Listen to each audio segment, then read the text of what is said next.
Good morning, my name is Misha. Good morning, my name is Delaney. And today we're going to learn the long vowel sounds. These are the vowels. We learned the short sounds, and today we're going to learn the long sounds. The short sounds are a, e, I, The long sounds say their name. A, E, I, O, U.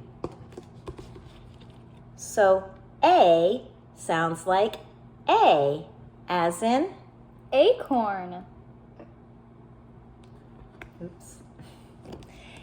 E sounds like E, as in Eat.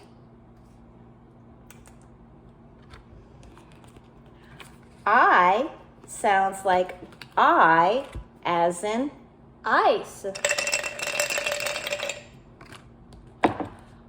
O sounds like O, as in Open. and U sounds like U, as in Unicorn.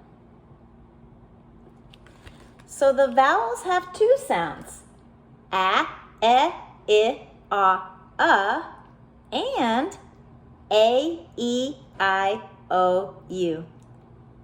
Bye. Bye.